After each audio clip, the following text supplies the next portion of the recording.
Hi friends, welcome to my channel.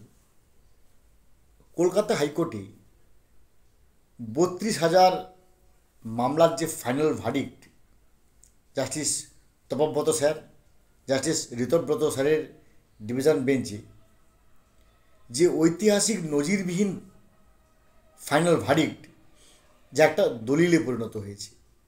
এই দলিল কেন বলছি না, একটা হাইকোর্টের রায় বা সুপ্রিম কোর্টের রায় একটা বছরের পর বছর কিন্তু একটা রেকর্ড হয়ে থাকে।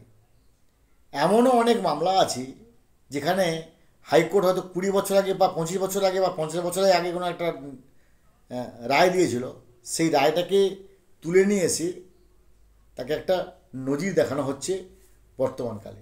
তেমনি এই ফাইনাল ভার্ডিক্টটা নিঃসন্দেহে একটা নজিরবিহীন একটা ঐতিহাসিক রায়, যেখানে তারা 32,000 শিক্ষক শিক্ষিকাকে চাকরি বহাল রাখা হয়েছে কোন গ্রাউন্ডে, যাকে আমরা বলছি ইংরেজিতে হিউম্যানিটেরিয়ান গ্রাউন্ড। গ্রাউন্ড অনেক প্রকার হয় আইনের ভাষায়, সিম্প্যাথেটিক গ্রাউন্ড হয়, এমপ্যাথেটিক গ্রাউন্ড হয়, আর এটা হচ্ছে humanitarian ground.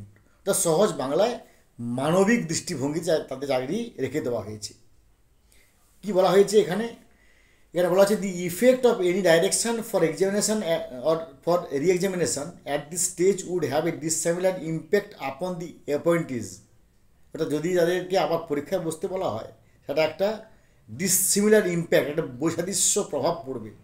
Any such direction for reexamination would fail to secure fair play in action.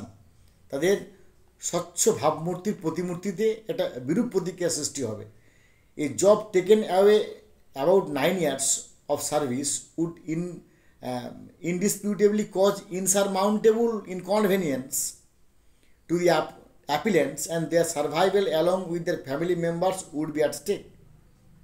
In such circumstances, and considering the enormity of the impact, we are not inclined to uphold the cancellation of appointments of 32,000 teachers who have got in this post for long period.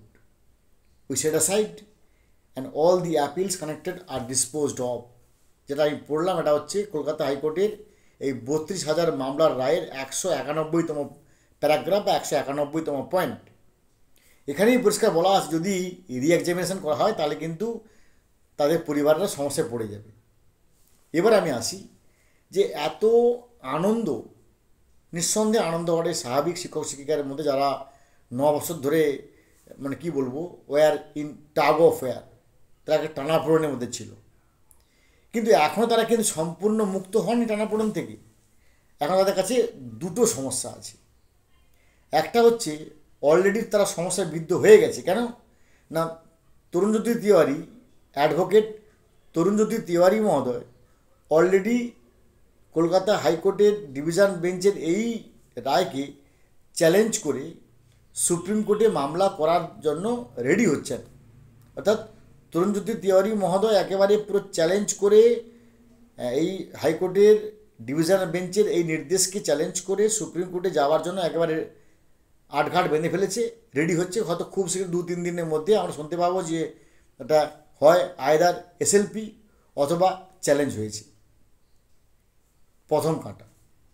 এখন প্রশ্ন হচ্ছে, এই প্রথম কাঁটাতে কি আবার কোনো ভয় আছে? দেখুন, আমরা ইউটিউবার, ভারতবর্ষের মৌলিক অধিকার নিয়ে, ফান্ডামেন্টাল রাইটস নিয়ে আমরা যে কোনো বিষয়ে অ্যানালাইসিস করতে পারি, সেটা আমাদের সম্পূর্ণ আইন অধিকার দিয়েছে। কিন্তু তার ফাইনাল ভার্ডিক্ট হাইকোর্ট বলবে বা সুপ্রিম কোর্ট বলবে, সংবিধান নিয়ম অনুযায়ী, আইনের নিয়ম অনুযায়ী তারা অবশ্যই বলবে, এবং আইন সংবিধান আমাদের মাথার উপর। এখানে প্রশ্ন হচ্ছে, হাইকোর্টের যে রায়টা সেটা সম্পূর্ণ হচ্ছে অন হিউম্যানিটেরিয়ান গ্রাউন্ড, এটা মানবিক দৃষ্টিভঙ্গিতেই রায় দেওয়া হয়েছে। সুপ্রিম কোর্টে যখন এই মামলাটি চ্যালেঞ্জ হয়ে যাবে, সেখানে যদি যিনি শুনবেন, তিনার যদি মনে হয় যে একটা সিম্প্যাথেটিক গ্রাউন্ড বা এমপ্যাথেটিক গ্রাউন্ড বা একটা হিউম্যানিটেরিয়ান গ্রাউন্ডে তিনি এটাকে বহাল রাখবেন, তিনি রাখতে পারেন। আবার তিনার যদি মনে হয় যে না, কখনো আইনের কাছে সহানুভূতি টিকে না, সমানুভূতি টিকে না, বা কোনো সেন্টিমেন্ট টিকে না, এখানে আছে, আদালত আছে এবং পয়েন্টস আছে এবং তার আইনি ব্যাখ্যা আছে। যদি বলে তাহলে কিন্তু এটা আবার চ্যালেঞ্জের মুখে পড়বে এবং চ্যালেঞ্জের মুখে পড়লে সেখানে আবার সওয়াল পাল্টা সওয়াল এবং তারপরে সেটা কী সম্পূর্ণ that is up to supreme court if it is challenged duly. এটা হচ্ছে প্রথম কাঁটা। দ্বিতীয় কাঁটা হচ্ছে এই 32,000 মামলার শেষের দিকে বলা আছে যে ইডি এবং সিবিআই তারা কিন্তু ইনভেস্টিগেশন স্টপ করে দেবে না, তারা কিন্তু ইনভেস্টিগেশন চালু রাখবে। অর্থাৎ এই রায়টা শুধুমাত্র চাকরি ওনাদের চলে যাওয়ার ব্যাপারটা আটকে দিল, চাকরি ওদের বহাল রাখা হচ্ছে, কিন্তু ইডি কিন্তু তার ইনভেস্টিগেশন অবশ্যই করবে, সিবিআই তার ইনভেস্টিগেশন করবে, তারা কিন্তু কন্টিনিউ করবে।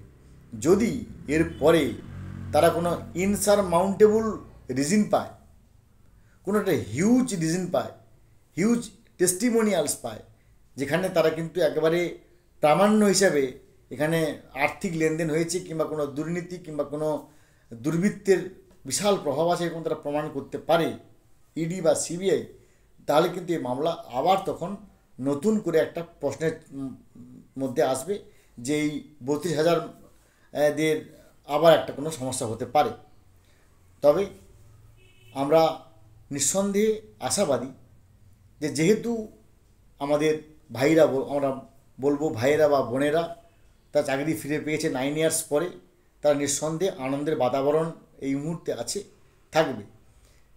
কিন্তু শুধুমাত্র এই যে পয়েন্টগুলো তার উপর আমি ব্যাখ্যা করলাম, এবং শুধুমাত্র তাই নয়, এই পয়েন্টগুলো দুটি প্রশ্নের জন্ম দিল। একটি প্রশ্ন হচ্ছে, ভাই যদি এখানে একটা হিউম্যানিটেরিয়ান গ্রাউন্ড অ্যাপ্লাই হয়, তাহলে এসএসসি 2016 যারা 25,752 জন, সেখানে সিম্প্যাথেটিক গ্রাউন্ড বা এমপ্যাথেটিক গ্রাউন্ড বা হিউম্যানিটেরিয়ান গ্রাউন্ড অ্যাপ্লাই হলো না কেন? তাদের কি পরিবার নেই? তাদের পরিবারটা কি অ্যাট স্টেক হবে না? তাদের পরিবারে কি একটা কোট আনকোট রাস্তা দাঁড়িয়ে পড়বে না? এটা একটা প্রথম প্রশ্ন জন্ম দিল। দ্বিতীয় প্রশ্ন, যাদেরকে 1 সেপ্টেম্বর 2025 টেট দেওয়ার একটা টেট পরীক্ষা দেওয়ার নির্দেশ দেওয়া হয়েছে এবং টেট পরীক্ষা পাস না করলে তাদের সবার চাকরি চলে যাওয়ার এখন একটা, তাদেরকে আবার রিএক্সামিনেশান, তাহলে আবার সেই রিএক্সামিনেশান, যেখানে এখানে বারবার এই পয়েন্টে কী বলছে না, any such direction of reexamination would fail to secure fair play in action. অর্থাৎ রিএক্সামিনেশানের প্রশ্ন হলেই কিন্তু আবার সে স্বচ্ছ ভাবমূর্তির প্রশ্ন আসতেছে। তার মানে এইটাকে দিয়ে তাহলে কি টেট মামলার যে আবার পরীক্ষায় বসার যে আহ্বান, এখানে তো ছিল 9 ইয়ার্স, কিন্তু টেটের ক্ষেত্রে কারোর চাকরি 20 ইয়ার্স, কারোর 22, কারোর 25ও হয়ে গেছে, তা তাদের কি হবে? ফলে এই দুটি প্রশ্নর জন্ম দিল। এর পরবর্তী আপডেট অবশ্যই আমার চ্যানেল থেকে কনভে করবো। ভালো থাকুন, have a good day, thanks.